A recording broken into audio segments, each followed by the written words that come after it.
Hello everybody, and welcome to the 37th episode of the Alienverse Predator Galaxy podcast. This is your usual host, Aaron Percival, or as you'll probably know me better, Corporal Hicks. And joining me is my usual co-host, Rich Stott. Hello again, everyone. And we have a special guest today. You'll no doubt recognise the product of his work if you've played Alienverse Predator 2010. It's the lead designer, Alex Moore. Thanks for joining us today. Hi guys, thank you for organising it. Not just a product of my work, many people worked on that project. Of course. So, obviously we're going to be chatting about the game. That'll be mostly what we'll be talking about. I don't think I've ever really seen you talk about it after post-release. I don't think there was very many post-release interviews. Probably not. Just, I guess before we start, just say everything I'm going to say is my opinion, my thoughts. It's not reflective of Rebellion or any other company that I've worked for. It's all just me. I wouldn't have done any post-launch interviews because I actually left Rebellion very shortly after release. Right. Sort of felt like it was time to try new challenges, and ended up in Liverpool, working at Bizarre on the James Bond Bloodstone game, which was a really good experience. Well, actually, before we do talk about Alien or Predator, let's talk. Let's go a little bit more personal. Let's talk about how you got involved with 6'2". Maybe not quite that personal, but how did you get involved in the gaming industry? I guess, like, going all the way back, my friends had Commodore 64s and then Amigas, and naturally I wanted one, and my dad took me down to London to a computer show, which was really good fun, and he bought a thing called a PC, and because I think he saw through the fact that I wanted an Amiga for schoolwork, and so he bought me a PC, and little did he know that Doom was about to come out. Nice. So Doom Proper betraying your age there. I'm not young. So Doom came out, and I played it. I liked it. I didn't think it was the best game I'd ever played. But then a magazine ran a cover disc with an editor on it, and that was it. From there on in, I was just addicted to making content, and then sort of did the path of going to college, going to university. Quake came out just as I started university. Bought a PC with my student loan so I could make Quake map. Got a pretty good reputation online for doing that. Just about blagged a degree at the end of it, but it's like, well, what do I do? And someone said, why don't you have a go at getting into the games industry? Did you not study game development at uni then? No, was that not a thing back then? Game development wasn't a thing when I was a lad. There might have been one or two places that were thinking about it, but no, generally there was only one lecturer at my uni that said that games was a viable career, and he left after my second year to go and join Criterion. So. That was Serious Sam, was that? Serious Sam? Criterion, didn't they do? No, Criterion were Burnout. Oh, okay. Racing games. No, I'm thinking Crow Team, aren't I? That's it. Sorry. So yeah, and that's it. So I applied to some places after uni, on the basis of the strength of sort of the multiplayer maps that I'd made for the Quake, and landed a job at Rebellion, and never looked back. So would you say in general, like, modding is a good way to get started in game development, to kind of give yourself a portfolio for the studios to see? Yes, definitely. It gives you a lot of strength in terms of, obviously learning the tools, learning how you actually make content. You know, some of those early maps that I made were atrocious, really, really bad, and I apologise to my friends for inflicting them upon them. But you kind of learn self-motivation as well if you're doing it just for yourself. Yeah, I guess you get your eye, so you start learning how to iterate and how to polish and how to actually finish something. And finishing something, I'm sure, as anybody knows, is the hardest thing.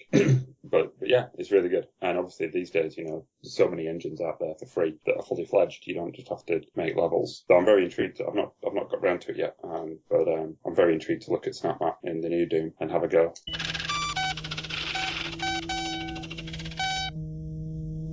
Rebellion was your first industry job. Yeah. You've told me this in private, but go on. What was your first job? One of your first tasks at Rebellion? Oh. Well, so the day I turned up, they didn't have a PC ready for me. So they sat me down next to Jess, who... She sat at the front of the office, but she was in no way sort of the office admin. She was the person that kept everything running at that point. They put me on her PC and said, right, play AVP Gold for us. We want to test it. And Jess just sat there laughing as I completely shit myself for the whole time. Did you play it before that, the classic version? I'd played the demos. I'd not actually played the full game at that point. I think sort of the blur of leaving uni and trying to get a job I wasn't really playing games at all at that point. I was just trying to focus on figuring out how to earn a living. Completely understandable. So that was an interesting introduction. And then you end up in lead designer on the next one. Well, there was a few years in between, an awful lot of projects. But yeah, no, I did really well. Rebellion always treated me really well. Always had a really good rapport with the Kingsleys. My mum and dad ran their own business when I was growing up, so they were really good for just offering advice and saying, look, if something's wrong, just go and talk to the boss, because bosses are bosses. They're not mind readers. They don't know what everybody's thinking, what everybody's doing all the time. They just sort of, they're busy trying to keep the company going. So if you've got issues, then you need to go and talk to them. And I always did. And Jason always had time to listen. And yeah, it's always good. I suppose they appreciate that kind of direct nature as well. I can be quite direct. Yeah, that has been said. Okay, well, before we confuse anybody, we've mentioned that you were the lead designer. Uh-huh. Could you explain for folk that role and how it might differ from the name positions that you tend to hear when people are talking about new games and game development? I mean, a lot of it will no doubt depend upon the company that you're at and the size of the game that you're working on. A smaller game, so like on Rogue Trooper, I was lead designer, but I was incredibly hands-on with content creation on Rogue Trooper as well, because there were 20 of us. So I did quite a lot of the early level layouts. Not all of them, about half, on that project. And I even did some art that thankfully an artist managed to get some time to spruce up properly later on something a bit bigger, like AVP roles. Like I said, we had about 80 people on that project. It's more people management, role assignment, listening to ideas, and trying to work out which ideas are the right ones to take forward, iterating, prototype. There's a lot of management, a lot of listening to people, a lot of emails. I mean, like an average day on that project was kind of the first half of the day was basically just reading emails, replying to them from everywhere, from the team, from the publisher, from the fan base, everywhere. And yeah, just working with the other leads, because, every single person that works at a games industry is creative and they're always going to have input. And yeah, I guess the lead designer's job is to kind of try and filter all the ideas into something coherent and then get told by the producer that there's not enough time. So. And it wouldn't be a chat with someone involved in the Alien and Predator franchise if we didn't ask about how you first saw the movies. When did you first experience the films, and what are your thoughts about those? I was trying to work out how old I would have been. You guys might be able to help, you never know. So I watched Aliens first, which I suspect was off the TV. I suspect it was on TV late one night and we recorded it. But I remember sitting down with my sister and watching that, who's older than me. And we had a corner shower in our house. And I remember being absolutely petrified for weeks that there was an alien in that corner shower every time I went into the toilet. It's like, oh god. So it obviously had quite a big impact. And then Alien in widescreen came out on VHS. There was this great trailer for it, and which was on the front of the VHS as well, which was like, so you think you've seen every horrifying moment of Alien on tape, and then the little 4:3 image shrinks down to a postage stamp. Well, think again, and then it goes full wide, which was it was tied in with Die Hard going to widescreen release as well. And I had to get my sister to buy that for me. I think it was my birthday, so I was probably like 14 at that point, maybe 15, because obviously it was an 18 rated. And then I sat down and watched it, and the tension was ruined slightly by obviously having seen Aliens and knowing that Ripley must only be the only survivor. But then it was like, well, how's everyone else going to die? And then, you get halfway in and suddenly realise that actually it's an incredibly scary film. And then Predator. I would have watched Predator around at someone's house that had Sky. They actually had Sky, which was very rare back then. Other than that, I remember being at school when Alien 3 came out and not being able to go to the cinema and being absolutely gutted. And Alien 4, a bunch of us at university went to see it and came away very disappointed. You and I imagine a lot of people. Yeah. Now then, I can't remember if I saw the first AVP at the cinema or not, but we went to see Alien vs. Predator Requiem at the cinema for obvious reasons, and being disappointed. Well, Adam won't have seen Hollyoaks. I guess it's a bit like Dawson's Creek, but lower budget. Yeah, that's how they described a lot of the teen drama, was the Dawson's Creek line. Yeah. AVP, it was basically Hollyoaks where everybody dies. So it was, in some ways there's enjoyment to be had from it, but yeah, it was just so dark. I can't see anything. Yeah, you're the first one we've ever had that's given it slight praise, and I actually really enjoyed that movie. So Adam's the black sheep of the staff. The black sheep. it's just fun garbage, is what it is, and I don't know, it's just great. We have very high expectations of what these movies should be, and the games as well, I suppose, because, you know, the first two Alien films, the first Predator film, they're phenomenal pieces of entertainment, right? And they impact you a lot. And I think it doesn't matter sort of how old you are when you come to see them. It seems to leap generations. It's a bit like the original Star Wars trilogy. You know, my nephews who are 7, they're absolutely addicted to those films. And yeah, the more modern releases, the episode 1, 2, and 3, they can see that they're entertaining, but they're not going to stand the test of time. So we obviously have such high expectations of anything alien related coming out, being another one of those moments in our lives that's so memorable. Did you ever get around to seeing Prometheus? Oh yes, yeah, I saw it in 3D and then I saw it in 2D. Oh. So I paid twice at the cinema to see that film. What did you think? Well, given I wrote a blog post about it, about how it wasn't scary. Yeah, I remember that. So that's just one which has since disappeared into the ether because my internet host blew my website up about 18 months ago. I've got a backup somewhere, but you know, it's the same opinion as everyone really. It's incredibly pretty, but massively disjointed. It's just smacks full of logic errors left, right and centre, and as you're watching it, it's standing out, which is really bad. It's not even an hour later when you're discussing it and someone goes, hang on, you know, it's halfway through, which just pulled you out of the experience. But I think mostly that you didn't care for any of the people at all. You know, they've got such a phenomenal cast, and you just couldn't give a shit. I think the only one that really ended up being any memorable, that was Fassbender and David, who's a semi-antagonist of the film. Yeah.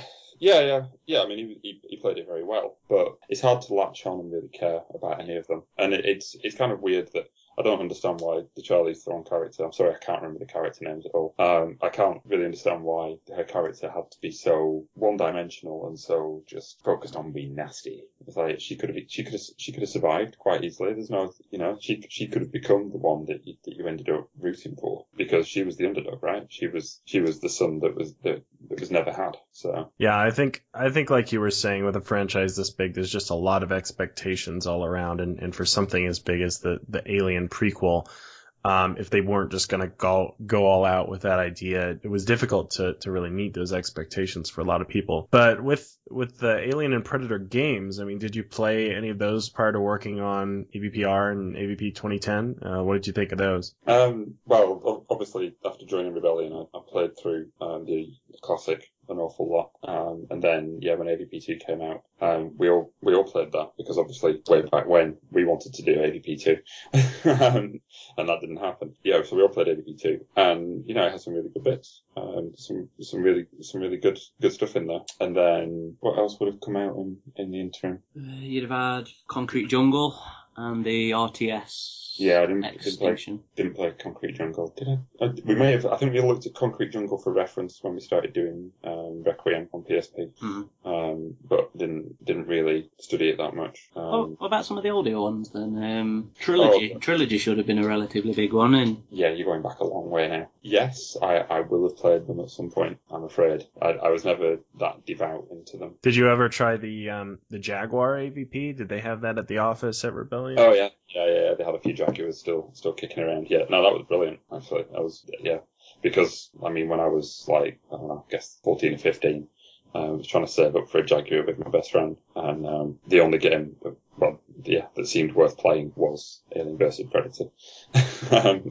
So yeah, that was good fun actually. It was good to get hold of that, and that's some really good stuff in there that we did actually use for 2010. And how did you originally become involved with 2010? Well, I mean, I've been at Rebellion quite a long time by that point, and you know, I'd risen up through the ranks fairly quickly when the company was small. It was only sort of 25, 30 people when I first joined, and doing PlayStation 1 games take sort of 6 months to a year. I sort of got a reputation for being a very solid designer and lead on small projects doing those. Then Judge Dredd came along, so I did quite a bit of work on Judge Dredd. Okay. Up to about Dredd versus Death. Up to about Alpha Point, I think, on that, and then I shifted on to the PlayStation 2 port of what became World War Zero Iron Storm, which was brilliant because that game had come out on PC and we were responsible for doing the PlayStation 2 version. I think we had about a year for it, and it was really good. Edge loved it and said, if you're doing a first-person shooter on console, look at this game, just for the slickness of the controls and the weapon balance. And it was actually regarded so much higher than the original PC version that we ended up converting it back to PC. Yeah, which was, yeah. And then after that finished, Rogue Trooper was kicking off. And so I ended up on that as lead designer. We did really well on that. It was a great project, really good team, really good material. As any company is always pitching for work all the time, and you obviously pitch for work with the people that you've worked with in the past and that you know. So, all throughout that sort of 6 or 7 year period, we were putting Alien game pitches in. Yeah, finally one of them bit, and it was tying in with AVPR, the film, which was in very early stages of development at that point, very hush-hush. And we got asked, could we make a next-gen game in 9 months? And we said, no, we can't. So that's where sort of AVPR came from. That was basically, we can get you something out in time for the film on PSP, then we'll carry on working on the full next-gen title in the background. And that's where, I sort of ended up as lead designer on that. Cool. Okay, so let's get on to 2010 then. Yeah. So I think it'd be pretty fair to say that the game was received with positive to mixed reactions from critics and fans alike. Mm-hmm. You've got some people who really enjoyed it. You've got some people who were, you know how it. But it holds a pretty a pretty high rating on the Metacritic sites, generally 7 and stuff around that. What did you think of the reaction to the game? Well, it seems to be systematic of quite a few of the games that I've worked on, where they'll get reviewed and be sort of 6s and 7s, and then the actual fan base seem to always rate it a mark higher. So, Rogue Troopers a mark higher, and AVP's a mark higher. It's difficult, right? Game reviewers obviously get a lot of games landed on the desk, and certainly Sega Europe put an awful lot of effort into the relationship with a few of the bigger UK sites, which was great. We got to meet the journalists several times and came to the studio for a visit and got a good dialogue with them. And it started off sort of us doing presentations to them, and then sort of they came back maybe 6 weeks later, and then they got to do some hands-on, and then obviously we did the E3 stuff. So they were a lot more aware of the game, and they knew what was coming, and they'd seen us play it, so they had expectations as to how to play it. I wasn't involved in the American marketing campaign. I don't know how that was handled. We didn't get any exposure, I don't believe, on that. But I don't think that they got quite that same level of interaction. Well, they obviously didn't get that level of interaction because they didn't come to our office, which, you wouldn't expect them to fly over to Oxford just for a game.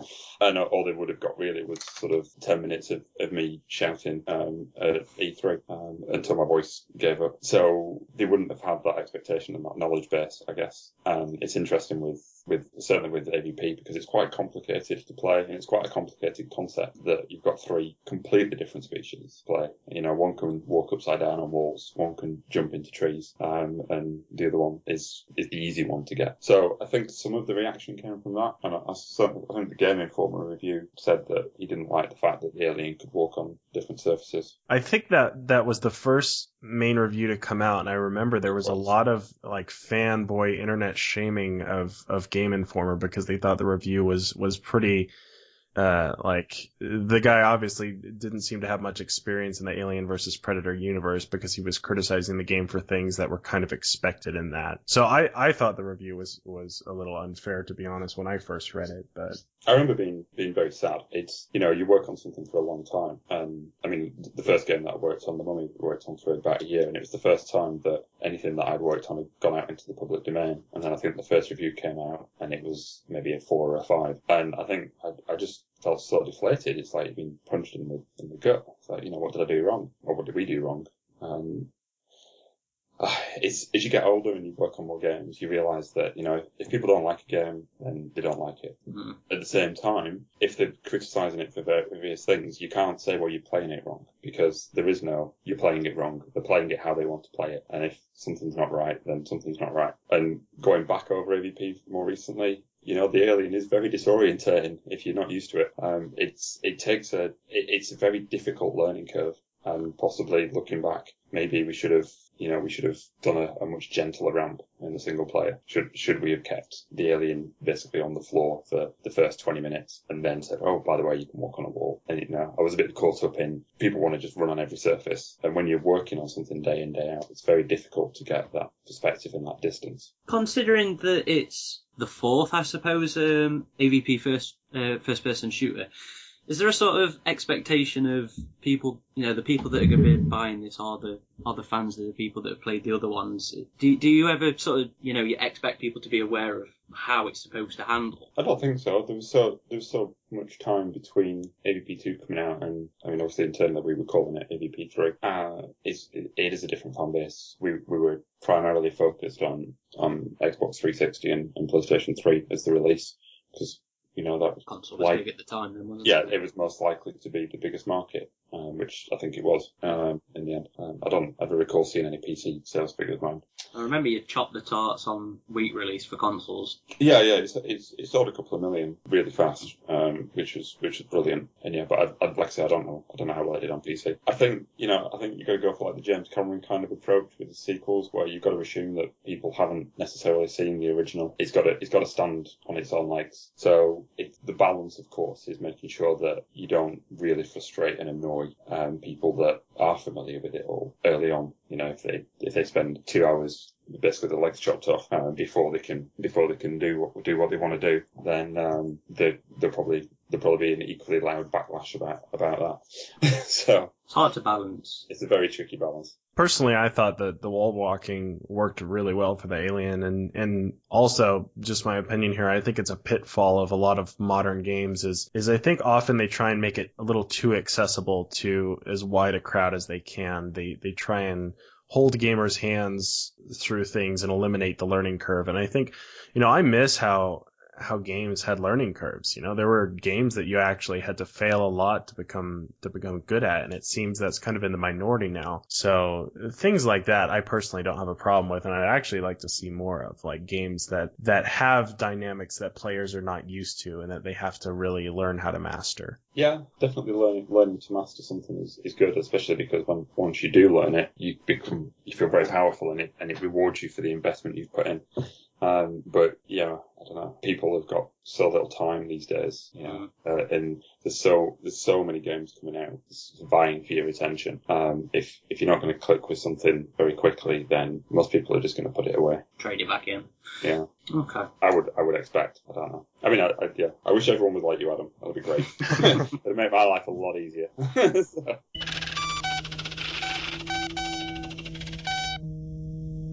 Okay, so next question then, and this is the kind of thing that I'm interested a lot in with the films, and that tends to be the history and how things change over the time that these things are made. The films are documented really well, but it's something I've noticed of late is that development of games isn't particularly documented that well. I'm curious about some of the history of 2010. If I remember rightly, well, the game started its life under the old publisher, which was Vivendi, if I'm saying that right, before Sega picked it up after they merged with Activision. Is that correct? Yeah, Vivendi went through a transitional phase where they bought Activision out, but then said, by the way, we're Activision now, if I remember correctly. It was an interesting time. We were probably, we were a year into development at that point. I think, because the PSP game had come out. That was done, dusted, and released. I think we knew on the grapevine that Colonial Marines was in progress at Gearbox. So I don't think it was public knowledge at that point. And then it all happened. And then Activision naturally did a big review of the whole portfolio. And we got dropped. But at the same time, I think it worked out well because, Fox had obviously licensed Aliens Colonial Marines to Sega and licensed Alien vs. Predator to Vivendi. And, it's like it's obviously an odd situation that I think the fact that we both ended up under the Sega banner probably helped. So how much did the game change over that change of publisher? It's hard to know really because we were still finding our feet. Games change an awful lot over the development cycle. So it's hard to know how much it changed because of that, whether we would have ended up with the same game or not. I honestly don't know. It coming under Sega, obviously we got, new producers on their side, a new team on their side that possibly wanted slightly different things to what the Vivendi team would have wanted. But yeah, I mean, it's a collaboration. It's, just keep going, and just try and make the best game that you can, in the situation. And the relationship with Sega, I always got on it really well with the counterparts. It was really good. One of the things I thought was interesting about AVP 2010 was that it incorporated a lot of elements from the more recent lore from Paul Anderson's AVP. We had never really seen, pyramids like shown in the film in a game before. I thought it was really cool, but considering how generally disliked the movie was by fans, I was curious why the game took that direction, why your team wanted to incorporate those elements for the film rather than sticking with just essentially aliens with predators, I guess. I don't remember a conscious decision. I think we were just looking at all the stuff that was in front of us. Early story ideas revolved around quite a few things.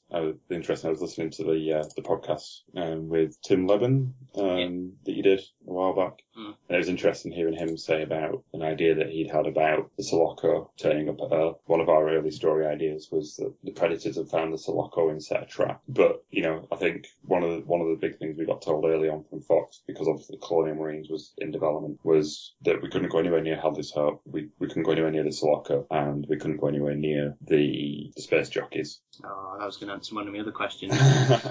So with that in mind, we thought, well, let's look, I guess, more down the Predator side of stuff. And I was very keen. I thought that the Marine and the Alien campaigns were pretty well handled in the classic game and the AVP2. But I always felt that the Predator just didn't really ever control like anything other than a guy with a lot of armor on. So I really wanted to focus on trying to make the Predator feel more like a Predator, what you'd expect. So I think it just sort of probably fell out of that, and we were just looking for a hook, I guess, to try and bring the focus around the Predators and the Pyramid. The Pyramid's are cool, right? And you see the concept art, Mark did some really nice stuff. So yeah, I don't remember a really conscious decision. I don't know if you've half answered this already then, because literally the next question was going to be about the space jockey. Oh, right. Because some of the early artwork hinted at a connection between the jockeys, or the elder races that were described in the artwork, and the Predators, going as far as to suggest that the Pyramids were a docking station for the ships. Why was it abandoned? Why did Sega not want you to do it? I thought perhaps it might have been Prometheus, because I would have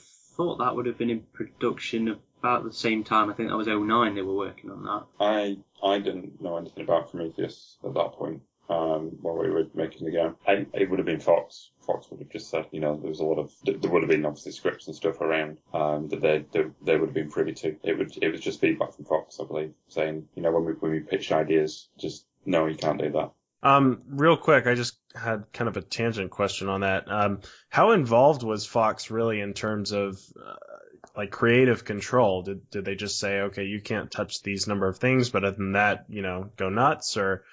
Or were they constantly checking to see if the game was something they wanted to represent their franchise? Early on, I think actually that was one of the things when we were with Vivendi, the producer that we had at Vivendi had very close ties with the producer at Fox. So they obviously had a lot of discussions. So we got fairly good feedback early on with that. And obviously the AVPR was going on at that point as well. So there was quite a lot of toing and froing. But then I think once the rough direction was settled, I don't recall personally any real interjections or monitorings. But equally, that wasn't my job. So there could well have been somebody else at Rebellion that was fielding an awful lot of stuff in the background that I didn't know about.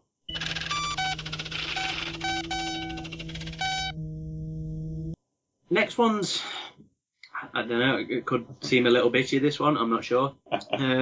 Classic AVP, 2000 or whatever name it goes by, or you call it, whatever. It always felt like mini-games more than an overall story. Mm-hmm. I think 2010 had the same sort of feel, because I never felt like there was any, obviously not to the extent that Classic did, but it never felt like the 2010 stories were massively cohesive. Like, why did these Predators show up and they disappear here in this other campaign? That kind of stuff. Mm-hmm. If I remember rightly, there was never really one person script writing it. It was just ideas, you know, a bunch of you. I'm trying to phrase that without coming across like a dick.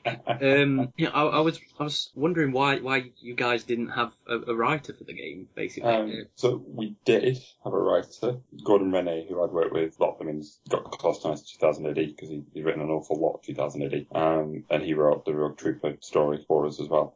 He was drafted in to work on AVP early on. And it was discussions mainly between myself and Sam, who was the lead artist, and I think Ken, who was the lead technical animator. I think it was us three early on, doing story ideas and basically trying to get the early pitches done. And then Gordon did a couple of treatments. And then I know that one of the big things was trying to work out how we could get the game with the scope that we wanted, with the art team size that we had. We didn't have a particularly big art team, so we made the decision early on that all three species would be going through the same level geometry, just because we didn't feel that we had the time to make three separate sets of world. So we were trying to work a way of sort of interweaving storylines very closely. And things just got chopped and changed an awful lot sort of as we went further in. I know that sort of towards the end of the project, Matter, who was one of the designers and worked on the recently released fragments of him, which has been really well received.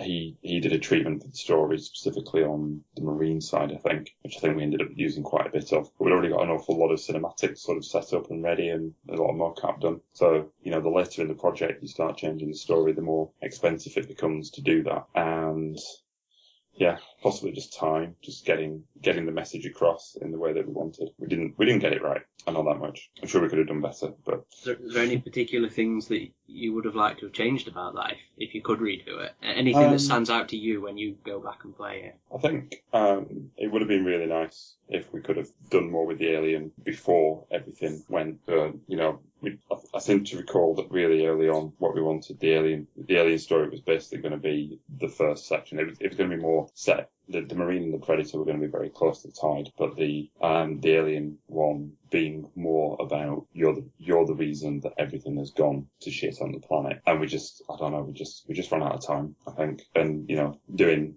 clean versions of environments and destroyed versions of environments, it's a lot of work.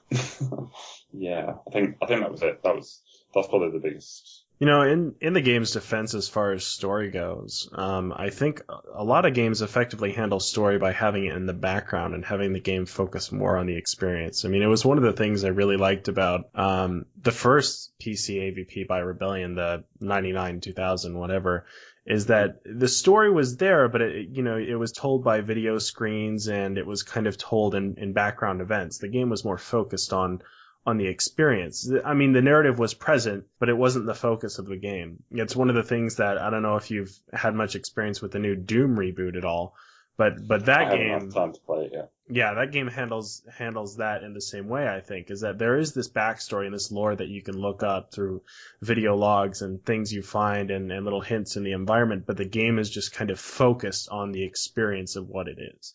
And honestly, I think that's what AVP 2010 did really well, was put you in that experience. I don't think it needed some complex story because I don't think the writing in Colonial Marines really saved that game from much of its criticisms. I think the experience for 2010 was solid in that regard, and I thought the story was fine for an AVP game. I really enjoyed it. But kind of on to the next question here. One of the things that the AVP games have always done well was how they approach the gameplay design in all three species. You know, they're not just carbon copies of each other. Really, the only FPS experience you're getting is with the Marine. With the Alien and Predator, it's a whole different dynamic.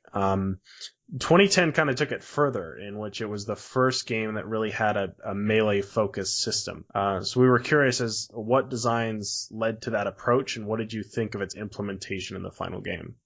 It was hard, I know that much. Very difficult to get working. We went through so many versions of combat, close quarters combat, because obviously, you know, the Alien in particular is always going to be close quarters, because that's what it does. And the Predator's got these bloody big great claws on his wrists, so, you know, he's going to want to use them. So we knew early on that you'd have to have some up close and personal stuff. One of the biggest things that we struggled with was working out how the aliens should attack, specifically the Marine, because in AVP Classic, it was a PC game on a mouse, and that gives you the ability to turn around very quickly. And also at that point when AVP 99 came out, players were more like the kind of thing that you want now, Adam, where players will give a game the time to learn it and understand it. Sort of recreating the Alien AI to do the same to the player, where basically it's hide in the shadows and then basically do a very fast attack, charge, and then do a sweep attack, jump past, hit the player, disappear again. You spend an awful lot of time in AVP Classic basically turning around and trying to keep focus, and it just didn't work on console. We just couldn't get it fun, basically. And all the feedback was that people felt they were dying unfairly because basically these aliens were just taking them apart and then disappearing. And by the time you turned around to find out where he's gone, another one's coming at you. So we ended up with sort of slowing the aliens down, bringing them up in front of you and attacking, because we tried a system where the aliens wouldn't attack you from behind. So of course the testers then just get through the levels by walking backwards. The joy of game design. Things you don't see. Yeah. It's just, yeah. So you go through, and so we ended up with this, the system where they came up to you, stood up, hit you, and then left. And it was difficult, so hard getting that to look even relatively decent. The animators had such a hard job because, the reason aliens are scary is because you don't see them. And so when they stand in front of you and go, yeah, it detracts slightly. So that was a very difficult balance. And then, the melee system just kind of developed from that, because the very early stuff that we had, it still wasn't particularly satisfying, especially for the Predator. It was just a time-based thing. And you'll love this, but the Marine had quick time events, so you get pinned down and have to press the right button. And actually, it was kind of all right. It was very simple. It was just button mashing, and it felt panicked, but it was all right once or twice in a level at max. And then, I think at one point we had a bug in the system, and we ended up, you get pinned down by every single alien, and my God, it got boring quick. So yeah, it's just one of those things that you try so many things, and you end up coming up with a system. And the guys that were ultimately responsible for doing the melee system, they had a very hard time getting it working, because the initial pass had been based upon player reaction times and trying to visualize, and absolutely nobody could see the window of opportunity to do anything, and everyone was just getting beaten up. So everything got slowed down again and again and again. And I think we ended up with the reaction times that, if you read any sports science about what sort of player reaction times are, and then adding input lag and all that, I think the actual timers in the game were maybe 3 to 4 times slower than what we'd originally thought, which again then gave the animators a hell of a time, because you told them that they've got a quarter of a second to, you basically got the arm coming in for the heavy attack or whatever, and you say, right, okay, you've got to delay for a quarter of a second, and then 2 weeks later you say, no, try to make it half a second, and then actually try to make it a second. And suddenly this animation that looked really good, suddenly there's an alien stood there, theoretically just pausing for a second, and still people don't get it. However, when you do get it and the animations and you learn the system, it works really well. Yeah, I like it a lot, and I'm still really proud of it. I know there's a lot of people that don't like the fact that the Marine can sort of push the aliens off so easily. It's difficult because, it would have been very easy to make the Marine campaign so very difficult and so very hard place to get through, but it just didn't focus test well at that. So, you have to pare it back so the aliens are a bit easier to kill and let the player feel powerful. Yeah, I remember it was really described as like a rock, paper, scissors type of system. Yeah, the Marine and the Predator. For the alien versus the Predator, it's rock, paper, scissors. Yeah, because the Marines had their light attack, but they didn't have a heavy attack like the aliens and the Predators. So I think from a gameplay standpoint, it was needed. Just otherwise, the Marines would have been a little too helpless in multiplayer. And there was a bit of a fuss over the lack of crouch or iron sight mechanics in the game. Iron sights eventually made an appearance in Colonial Marines. I think we heard that the lack of crouch was because testing found it was only really used against human enemies, but is there any insight you could give us on that? Like what decisions led to iron sights not making their way into the game? When you say lack of crouch, is in for the Predator? No, the Marines. Really? Are you sure about that? Yeah, there's no crouch mechanic in the game. Is there not? That surprises me. Okay. I was playing it the other day. I'm sure I was crouching. I honestly can't remember why that would have been. Iron sights. Well, okay. So did you feel that iron sights were necessary in Colonial Marines, and did they enhance your experience? See, that's an interesting thing, because the first That was time laced sarcasm, by the way. it was one of my complaints the first time I played Colonial Marines, was it felt like the aliens were being neutered so that mechanic would work. You know, they were slower. It seemed deliberately slower so you could scope in. As a fan, you know, that was you're just neutering them for the sake of gameplay. Is that the mentality? Iron sights were discussed a lot. I think my argument is still that, you know, as I said earlier on, an awful lot of the difficulty with the melee combat and just dealing with the aliens full stop was that ideally, to make it feel more consistent with the lore, the aliens should be doing the quick attacks, the diving past, the sneaking around, making the player turn around. For the player to have a good sense of awareness as to where the aliens are, you need as wide a field of view as possible, and iron sights restricts that. So if you've got an alien charging down and you've gone from having an 80 field of view down to a 40 field of view, you've suddenly lost a lot of potential. So it didn't feel necessary to me. Now, later on, when you meet the droids, we give you a weapon that does have iron sights, because that turns it into a much more traditional, sort of slightly cover-based. There is iron sights in the game on a different weapon. It's not on the... That's the scoped weapon. Yeah, it's not on the pulse rifle. The other one as well is the control system. Try making a control system that works for 3 species with common buttons for the core mechanic, yet also having all the other stuff. We really struggled trying to work out how to put it. And obviously, you know, there were buttons free, but then there were buttons that were free because they're not used that much, or the kind of thing where you don't want to be panic pressing one of the sticks down and suddenly being an iron sight, which does happen a lot. Both of the earlier AVP games and Monolith's AVP2, they were really well received and generally held in quite high esteem by fans and the players. Did you guys ever really look over those entries while you were working on 2010? And were there like any issues? Like, they'd done things that obviously you guys didn't end up using, like the life cycle or whatever. Did that legacy cause you any issues as well? The life cycle thing was desirable, and we would have loved to have done it. It was literally just a cost again, because it suddenly takes it from 3 species to more like 5, because you've got a facehugger to do, and then you've got a Bambi alien to do, and then you've got a grown alien to do, and ideally you'd probably put a teenager in there. Now, from a tutorial perspective and from a learning curve perspective, it would have been really advantageous, but we just couldn't afford to do it, which is a shame, because it was I'm going to say it was pretty well done in AVP2, and I say that because I felt the sneaking section of the Bambi just went on a bit too long. Yeah, so the life cycle would have been really good. The basic combat system in AVP Classic, so as I've said, obviously you spend a lot of time turning around. The other thing that you always do, which Sam, who's the lead artist, really pointed out to me and was very keen to try and get in, was that you've got a contrast. Do you throw flares around and have the motion tracker, or do you go into night vision so you can see better but lose the motion tracker?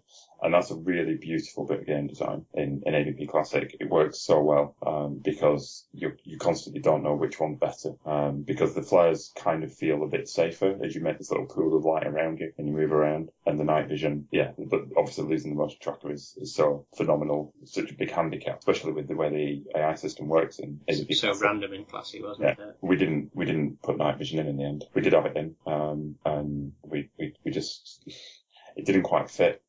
Something didn't gel, so we had to lose it. And because we really wanted flares to have environment shadows, because they look so much nicer, like night and day between having environment shadows and not. But unfortunately, you can't cast 4, or you can't let the player throw 4 full shadow casting lights around them at any one point on console, let alone when you get to multiplayer and you've got a bunch of people trying to do it. You just watch the frame rate die, and you still can't do that on a top end PC. So, fully dynamic environment shadows are still one of the most expensive things going, which is a bugger because they look amazing.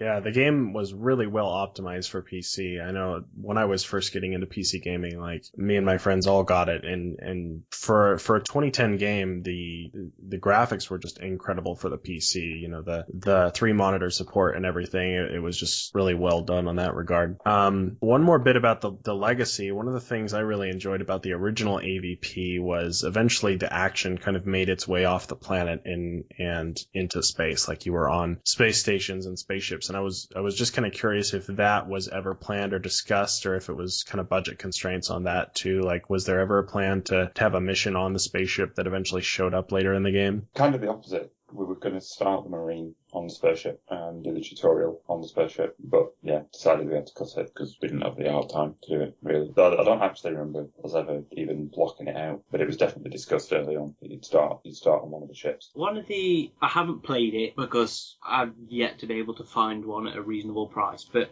obviously I've seen the gameplay footage. But for the original AVP on the Jag, one of the mechanics was being able to hide people up. There's like a save point, or hang off them, or whatever it was intended to be. And it's something that you always saw sort of crop up as new games were showing up, people asking for that kind of ability again. Was that ever considered, ever looked at, or was that just prohibitive? You've stirred a memory somewhere of a conversation, but I don't know if we ever took it past just chatting about it. Yeah. Again, it's sort of, console gamers have come to expect regular checkpoints. Some games can get away with it. And really sort of, you can really pander to the fear aspect. Obviously, Isolation does very well with its save points. Yeah, I think we may have discussed it. One of the things I was really keen on doing, I was really keen on trying to make the Marine player feel connected to the other Marines. So I wanted to scour the friends list on your console, and when you looked at the hyped up bodies, I wanted to use your friends list names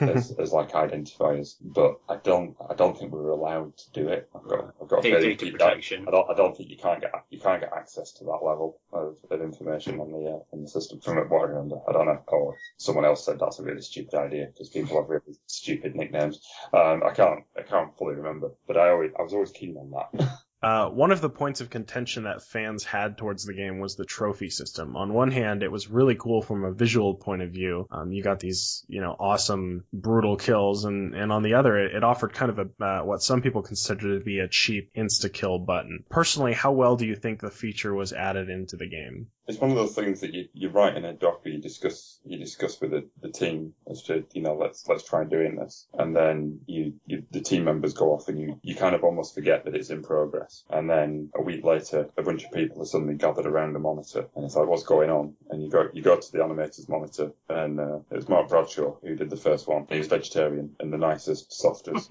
gentlest person on the planet. And he suddenly showed this animation of a head being ripped off and the spine being tickled. And I'm like, where did that come from? How did you create that? That's and feeling your stomach churn, but also going, well, actually, no, that's perfectly in context. That's exactly what Predator would do. I mean, whether you can actually pull the head and the spine out quite that cleanly, I don't know. Don't want to find out. And I think from that moment on, we knew that the feature was probably going to, well, one, be a bit controversial, but two, also, have the impact that we wanted. And, obviously, Rebellion had continued that sort of vein with the bullet count in Sniper Elite. As for actually how, from the mechanic side of it working, in single player, I think it feels really good. In multiplayer, yeah, I know you can get the chains going. They were lovely for Marine players. Yeah. Just drop a grenade in and go. I think, I don't know, possibly we should have disabled them in multiplayer. It's just difficult. It's kind of an expectations thing. I can do this in single player, why can't I do it in multiplayer? And there is a risk involved, because if you're doing it in the multiplayer game, then yeah, there's a high chance of a Marine coming along or someone else coming along and killing you as well. So I'm happy with it. And I know that's really going to annoy some people, I'm sorry. Personally, I thought it worked really well too, and it added like a visual, intensity to the game. So I never had an issue with it. I think it worked very well from the whole. The one thing I always really enjoyed about the melee system was it was very visceral, very in your face kind of action. I always thought the trophy system worked really well in complementing that as well. It was, as well as being pretty damn gory, it was straight there. It was straight action, straight in your face. But in terms of the general feel of the game, I thought it was spot on. I could always understand people's complaints with the conga line stuff, but it's like you say, isn't it? It's expectation balance. This kind of thing, we saw it a few times in team testing, but I think people generally sort of skirted around it just because it wasn't the most efficient way of killing people. But of course, that doesn't necessarily matter when you've got hundreds of people playing. There's no accounting for everybody's playstyle, is there? Yeah. Something I really liked in the Predator campaign was these holographic recordings showing the history of the hunt. And I thought that would have made a really interesting collectible for the Predators. And on the same vein, I thought for the aliens, they could have done, genetic memory kind of flashback things. It would have complemented the audio diaries from the Marine campaign really nicely because that was world building, that was expanding on what was happening around you. But the ones we got were sort of static, collect them for an achievement items. That kind of collectibles are pretty commonplace now. Games expect them. What sort of consideration goes into putting those collectibles together? And did you ever consider anything like that for the Alien or the Predators? Can we just say not my finest hour and move on?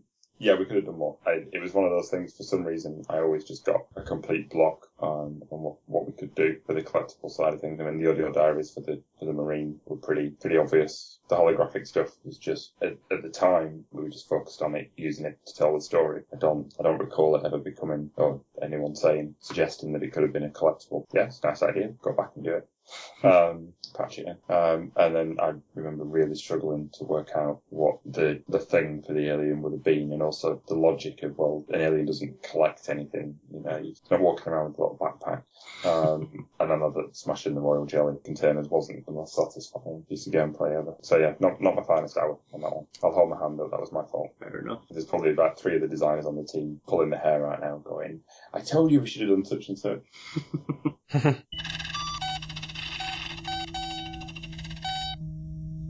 It wasn't a Rebellion game, but prior to 2010's release, the modding community had kept the game AVB2 alive long after its initial release. 2010 never really featured official modding support to the same extent, and it's something that a lot of AVP gamers kind of lamented. So we were just kind of curious if that was ever a plan, or was there a reason that it wasn't ultimately given more official modding support? I would have liked to, definitely, because obviously I come from a modding background, making Doom maps, Quake maps, and so on. And I can see, and I know how valuable it is. However, it's such a massive amount of work, and we just weren't set up for it. We didn't have the team size to basically be able to make a version of the engine that you could edit. So it was mainly that again, really. We just didn't have a big enough team to support that kind of thing. Also, because we were lead platforms for consoles at that point, really, the only sort of games that had done any editing on console was sort of like Time Splitters 2. I remember that. It's the one that stands out. And we looked at that, but again, it's like, well, to create that kind of system, wow, it's a lot of work that, that could actually create content that would be worthy of what you'd expect. And obviously, I'm very intrigued to see SnapMap for Doom, as to how they've done that. But, the amount of work that goes into creating the level, the amount of technical considerations, if you run it on console, and there's not much support on console for sort of downloading mods, as it were. So yeah, it would have been very nice, but it just wasn't high enough up on the priority list, unfortunately. Now, one of the things I really have to give you and your team serious praise for is the inclusion of dedicated servers on PC, because we can still go online now and find active servers for that game, and that's pretty rare for a 6-year-old game. And I always have to kind of shake my head when multiplayer PC games don't include that these days, because nothing, I think, helps with the multiplayer longevity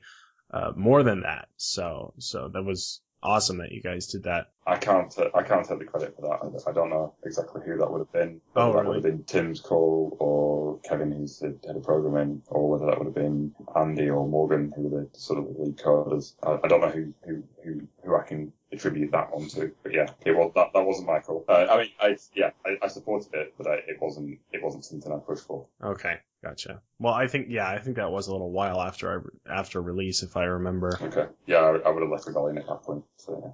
There was a lot of pushing for it from the community, because the game was essentially designed for console, wasn't it? And a lot of the AVP players coming up were these PC background. The games were the recent games had been on PC, so there was a lot of sort of pushing for that. Mm-hmm. that kind of thing that these gamers were expecting from their old PC games. And it's like Adam said, we went on yesterday and servers on there playing, and if I'd tried to do that on the Xbox, I'd have been sat there for about 3 hours. Mm-hmm. Yeah, well, that's really good, and it's nice to hear that people are still playing it. It's great. Well, thanks for supporting it then. But in general, how do you feel about the kind of lack of modding support, kind of all around, really, that we're seeing these days? It seems kind of rare and rarer for PC gaming. Do you have any thoughts on that? I assume that other dev companies and teams are in exactly the same position that we were in, where you've got a very tight budget and time frame to get the game out. You've got to have a lot of people really championing it. It's got to be an integral part. Multiplayer full stop is very difficult because it's such a huge amount of time to get it working. Even with all the libraries that you've got these days, matchmaking is always painful. You get it working beautifully on your internal, then you get it fine on all the test servers, and then you launch it, you do a beta, and even something as big as Destiny, and it just falls over as soon as you put a bunch of people on it, and everyone sits there scratching their head going, "What's gone wrong?" So adding a level of mod support is, it's got to be built into the engine pretty much from day one. It's sad because, like I say, it's how I got in. At the same time, these days, if somebody wants, and it's not quite the same, but if somebody wants to learn the skills, then, get Unity, get Unreal, any one of the other sort of game maker type engines. There's so much stuff out there where it's a fully fledged engine that you can tinker with and make something. I know it's not the same as making content your favourite game, but I think that's more where the issue comes from for folk. I love the game, I want to do more for it. Like we said, that pretty much did keep AVP2 alive. People are still doing maps for it now. Obviously not as many. So, I suppose while we're talking on further content, so AVP 2010, I'm not gonna lie, I love the DLC for that. Okay.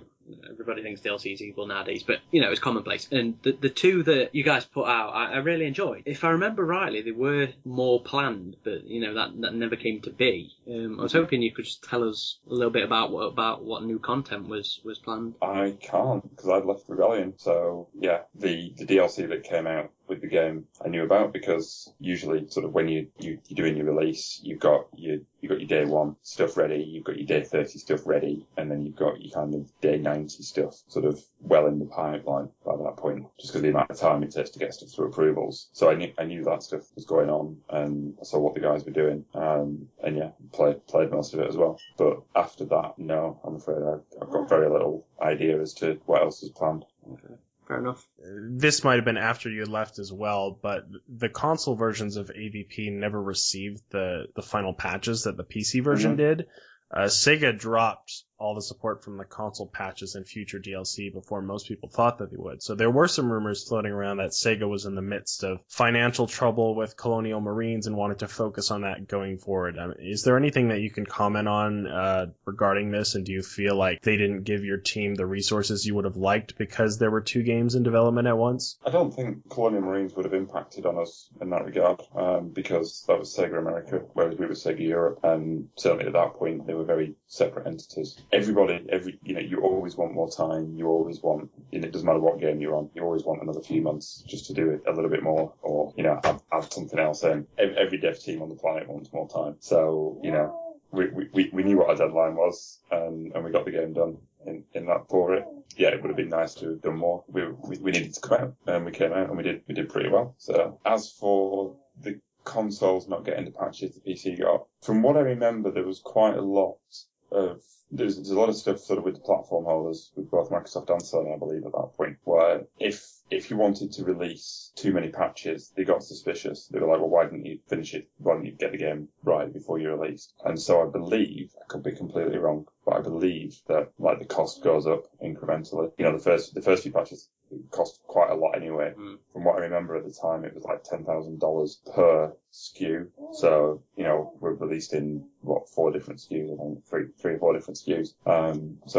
And then times how many platforms you're on, it's a lot of money for a patch. So there's got to be somebody really pushing as to why that patch needs to be done. Whereas on PC, I believe, I don't know if Valve charge money for that sort of stuff or not. I've never worked on that side of the game, but I would imagine that it's it's a lot easier to get the PC stuff patched. And also, as you say, the PC is where the multiplayer is continued because that's where the dedicated servers are.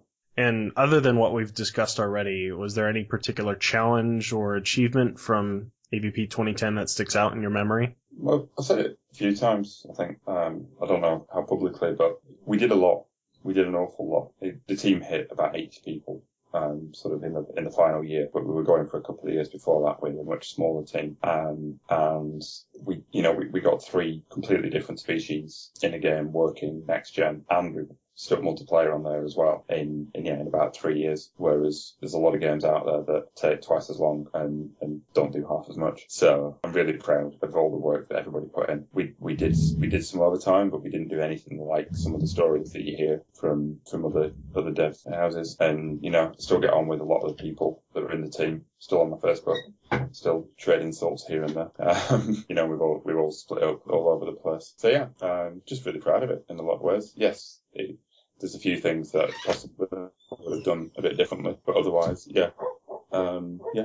just happy with it, I think. You guys became quite involved with the fan base on our website, on AVP Galaxy, and on other forums. With all sort of places, you get your loud voices that can drown out any sort of helpful feedback that you're actually looking for. Do those kind of direct interactions, are they helpful with your game development, or is it a hindrance to come on and get yourself involved on that level? I don't know. I wanted to do it. I was very keen to, with Rogue Trooper, there was always a good fan base, and because I always feel that I came from the community myself, I was really friendly with a lot of people back in the Quake World days.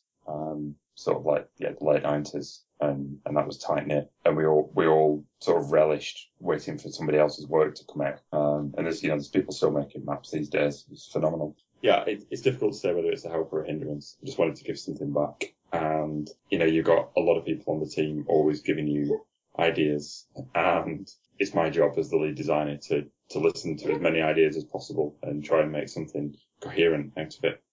And sometimes there's really good ideas that don't make it. You have to explain why you're not taking it forward.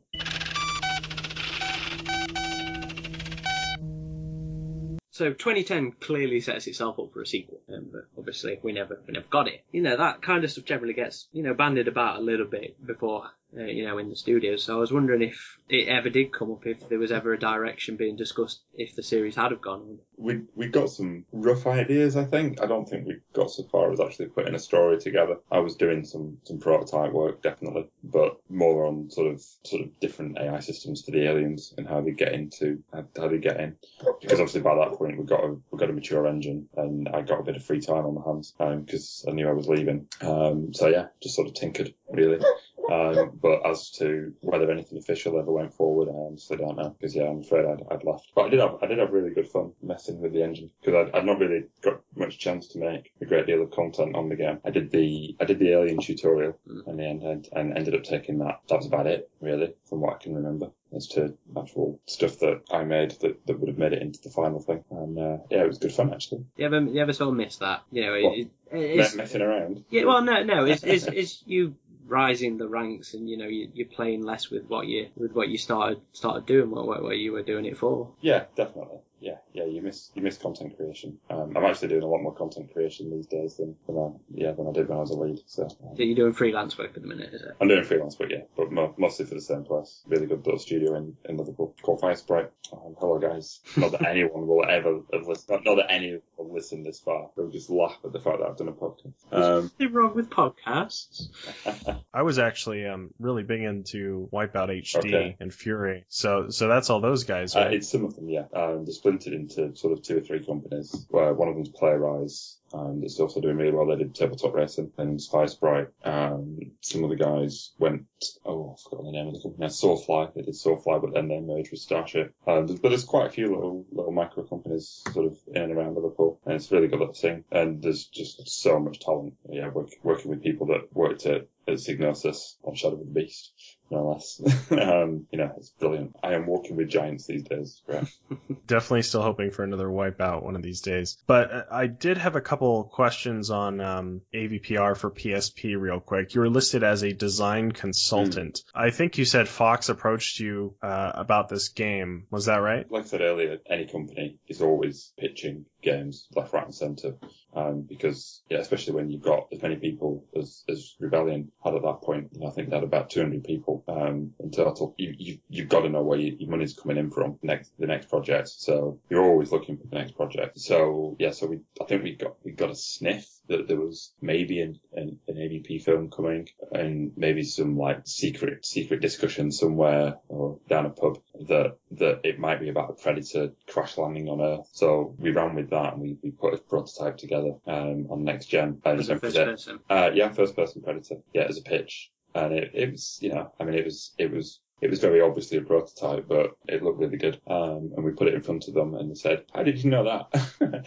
And that's when the question came up. Can you do that? Can you make this into a next gen, fully fledged title in 9 months? And we were like, no, there's not a chance. AVPR sort of dropped out of that. Were you guys pretty well known for doing sort of quick PSPs back then? Yeah, they'd done a couple. Tim in particular. Oh God, I forgot what it was called now. Yeah, Tim and Kevin did something for launch, I think, on PSP. Basically, the Azure engine really good and flexible for that sort of stuff. Really good at supporting platforms basically out of the box. I think at that point they were the first dev team outside of Japan to get PSP unit. They had a really good relationship there with Sony. And I assume that's still continuing, because obviously there's the Battlezone stuff that they've been promoting very heavily going to PlayStation VR. So they've obviously still got a really strong relationship there, which is great. And it should be good fun actually. The engine is something I've been pretty impressed by, because it was really surprising to me that a game with the graphics like AVP 2010 was designed with the same engine as like AVPR on PSP and like Shell Shocked 2. So it seems like it was really well built by Rebellion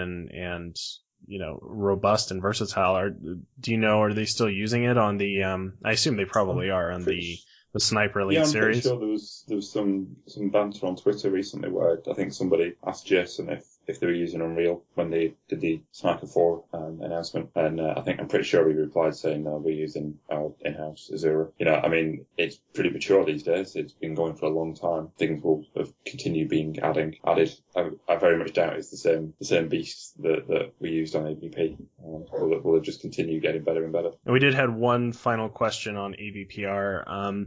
It seemed like some of the elements were based more on the older drafts of the film, as there is a Queen Alien that makes an appearance in the game, but no Pred Alien. I was just curious as to how much you had to go on as far as the film-based resources were concerned when making the game. This is the kind of question that I really hope I don't get in trouble for answering. So we knew there was a Pred Alien, and we'd done it with the Pred Alien. And then we got word very close to the end that we weren't allowed to use the Pred Alien because the game was going to come out before the film, and they didn't want the Pred Alien reveal spoiled by the game. So we took it out. We had like a mad scrambling week of quick, let's put a Queen in. We took it out. There's a lot of long hours all of a sudden, and the team in Bambi, that was the old Ignition studio that took over, and they got a hell of a task. They got bought out by us, and then given a very short time frame to make the game, they did really well. And we were helping at that point. Yeah, but there was a lot of hours put in to change that around.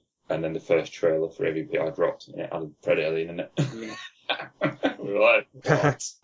But it was just like, oh well, you just gotta laugh.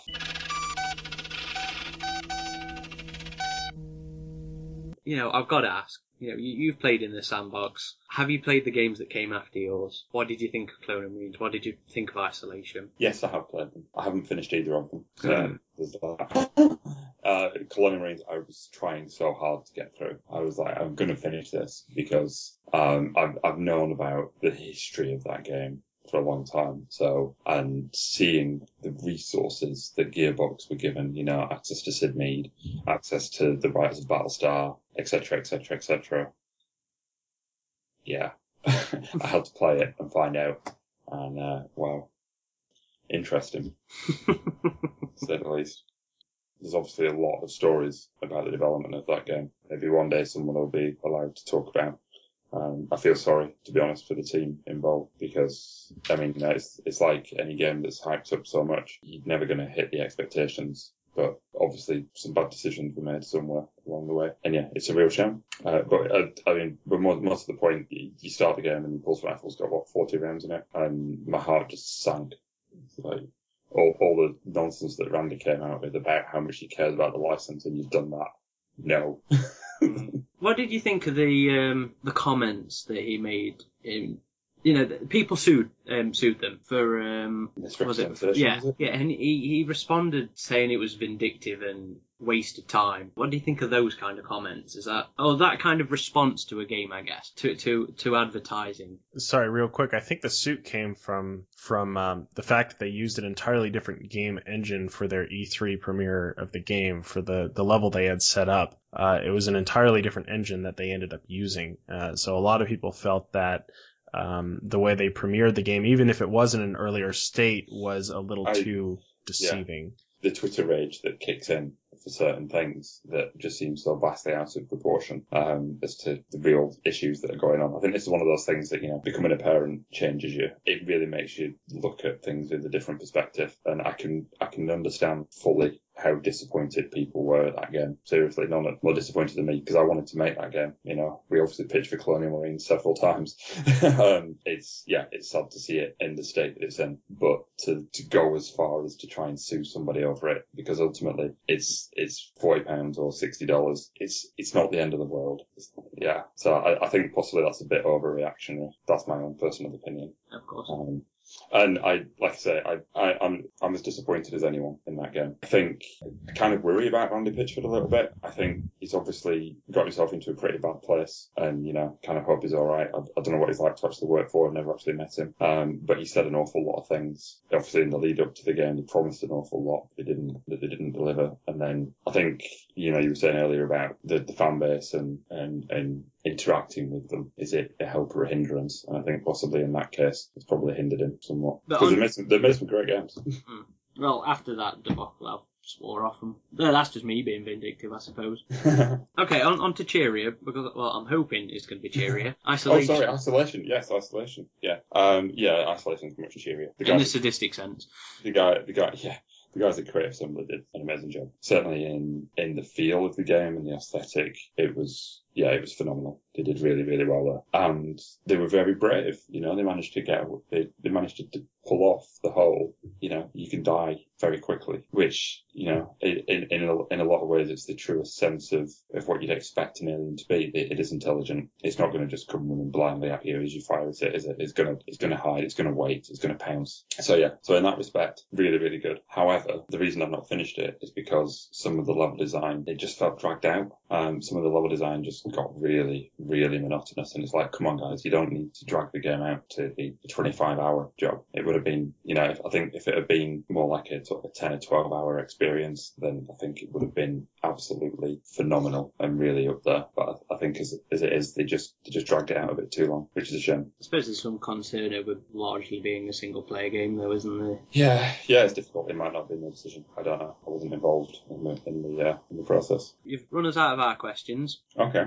Anything we haven't given you the chance to say that you'd like to? I'm still, as I said to you on chat the other day, I'm still really amazed that you guys are still so dedicated to the franchise. Obviously not just our game, but the whole, Aliens and Predator stuff. It's great. I kind of wish I got enough time and energy to put into it as well. I love the franchise. It'd be good to work on it again. I can't see that's going to happen. But yeah, give it a shot. Okay, well. But yeah, other than that, just thank you guys for inviting me along. It's been hot actually. It's really warm in this room.